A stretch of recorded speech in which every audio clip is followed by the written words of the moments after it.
اعوذ باللہ من الشیطان الرجیم بسم اللہ الرحمن الرحیم ما کذب الفؤاد ما رأى، جو کچھ انہوں نے دیکھا ان کے دل و دماغ نے اسے جھٹلایا نہیں، یہ نہیں کہا کہ نہیں یہ کیا ہے۔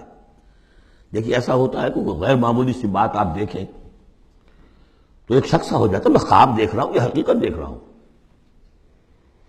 آنچ نہیں بینے بیداری تو یارم یا بے خواب، اے اللہ جو میں دیکھ رہا ہوں یا ہم دیکھ رہے ہیں یہ بیداری میں دیکھ رہے ہیں یہ خواب میں دیکھ رہے ہیں، وہ غیر متوقع چیز۔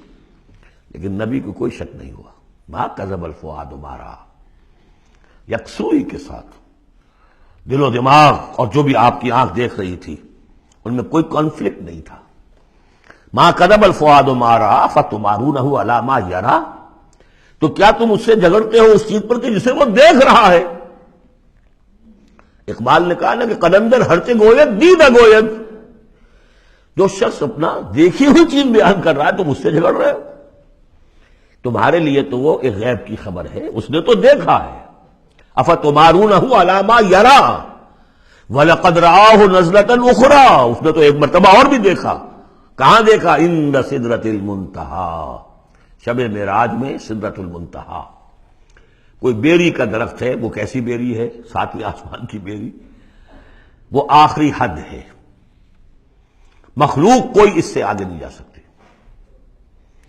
اس سدرۃ المنتہیٰ، منتہا نہایت، حد، جہاں کی حد ہو گئی، وہاں تک حضور پہنچے ہیں، سدرۃ المنتہیٰ تک۔ اندہا جنت الماوا، اور سب سے اونچی جو جنت ہوگی جنت الماوا، وہ اس کے قریب ہی ہے، وہ بھی ساتویں آسمان پر ہے۔ یہ تو درجہ بدرجہ ترقی ہوتی جائے گی نا۔ پہلی ضیافت جو ہے، پہلی نزل جو ہے وہ تو اسی زمین پر ہو جائے گی، پھر جو ترقی ہوگی اپنے اپنے مدارج، اپنے اپنے مراتب، اپنے اپنے مقامات، اپنے اپنے ایمان کی گہرائی، اپنے اپنے اعمال صالحہ، اپنا اپنا انفاق مال و جان، اس کے حوالے سے درجے ہوں گے۔ اندہا جنت الماوا اذ یغشی السدرۃ ما یغشی، جبکہ ڈھانپے ہوئے تھا اس بیری کو جو ڈھانپے ہوئے تھا۔ اب تمہیں کیا بتائیں کیا ڈھانپے ہوئے تھا، تم نہیں سمجھ سکتے۔ دیکھیے کس طریقے سے اذ یغشی السدرہ، کوئی انوار الہیہ کا کوئی ایسا نزول ہے وہاں جو زبان سے ادا نہیں ہو سکتا، کوئی الفاظ نہیں ہے کہ جو ان کی تعبیر کر سکے۔ اس پر انوار الہیہ کا کوئی نزول ہے۔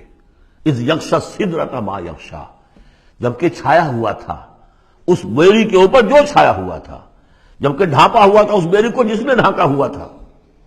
ما زاغ البصر وما طغی، نبی کی آنکھ اس وقت نہ کج ہوئی نہ حد سے بڑھی۔ یہ دو انتہائیں ہوتی ہیں، ایک تو یہ کہ آپ کسی انٹینس لائٹ کو فیس نہ کر سکے تو نگاہ ہٹائیں گے، آپ یہ جھپک لیں گے، فیس نہیں کر سکتے اگر آپ میں ہمت نہیں، استعداد نہیں ہے۔ نبی کا ظرف اتنا تھا کہ ان انوار الہیہ کا براہ راست مشاہدہ کیا ہے، اور نگاہ آپ کو ادھر ادھر کرنے کی ضرورت پیش نہیں آئی۔ لیکن طغا ایک حد ادب بھی ہوتا ہے جس سے آگے انسان کو نہیں جانا چاہیے۔ نگاہ جو ہے اس نے بے ادبی کی روش بھی اختیار نہ کی۔ علامہ اقبال نے، واقعہ یہ ہے کہ اس آیت کو میں نے سمجھا علامہ اقبال کے ایک شعر سے، اور اکثر و بیشتر لوگ نہیں سمجھ سکے اس آیت کو۔ ذوق و شوق کے نام سے جو ان کی نظم ہے بال جبریل میں، وہ میرے نزدیک ان کے شاعرانہ جو ان کی استعداد ہے اس میں بلند ترین نظم ہے۔ وہ جہاں تک پیغام ان کا جو ہے امت مسلمہ کے لیے، اس کے لیے ابلیس کی مجلس شورا، وہ کلائمیکس ہے، اور وہ ہے بھی ان کے آخری زمانے کی نظم ہے، سن 36 میں انہوں نے کہی ہے۔ اس کے بعد تو بیماری اتنے رہے ہیں، بہت کم اشعار کہے، لیکن اس میں ذوق و شوق میں ایک شعر ہے: عین وصال میں مجھے حوصلہ نظر نہ تھا،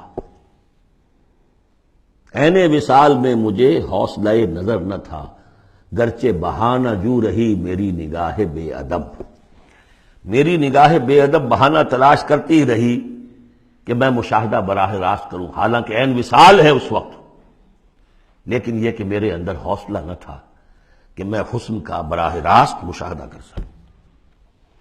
عین وصال میں مجھے حوصلہ نظر نہ تھا، گرچہ بہانہ جو رہی میری نگاہ بے ادب۔ یہاں ان دونوں چیزوں کے برعکس بات ہے جو اقبال اپنے بارے میں کہہ رہا ہے۔ میں تو بے ادب بھی ہوں، اور میں تو چاہتا تھا کسی طریقے سے حد ادب سے تجاوز کر کے دیکھوں، لیکن میرے اندر تو حوصلہ نہیں تھا۔ محمد میں وہ حوصلہ تھا، دیکھا ہے، براہ راست دیکھا ہے، نگاہ جما کر دیکھا ہے، لیکن ایک حد سے تجاوز نہیں کیا، حد ادب کے اندر رہے۔ ما زاغ البصر وما طغى لقد رأى من آیات ربہ الکبریٰ، دیکھا انہوں نے اپنے رب کی عظیم ترین آیات کو۔ اب وہاں جا کر جو مشاہدہ ہوا ہے وہ تو اللہ کی عظیم ترین آیات کا ہے، اور اسی سے در حقیقت دلیل ہے ام المومنین حضرت عائشہ صدیقہ رضی اللہ تعالی عنہ اور حضرت عمر رضی اللہ تعالی عنہ کا جو قول ہے۔ شب معراج میں بھی حضور نے اللہ کو نہیں دیکھا، اللہ کی عظیم ترین آیات کو دیکھا، جو تجلی تھی اس وقت اللہ کی۔ حضرت عائشہ صدیقہ کا کہنا تو یہ ہے کہ نور لا یرا، وہ نور ہے، دیکھے کیسے جا سکتا ہے۔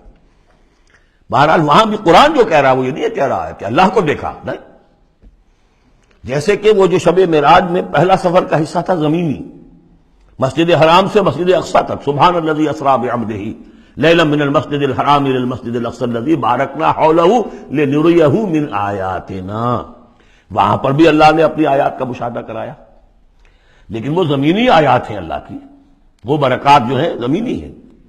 یہ تجلی جو ہو رہی ہے یہ ہو رہی ہے اس سدرۃ المنتہا پر، آخری حد ہے، مخلوق کی آخری حد ہے، اس سے آگے کہیے حرم ہے، حریم ذات ہے اللہ کی، جس میں کسی غیر کا کوئی دخل ممکن نہیں۔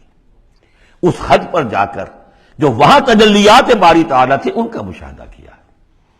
لقد رأى من آیات ربہ الکبریٰ افرأیتم اللات والعزیٰ۔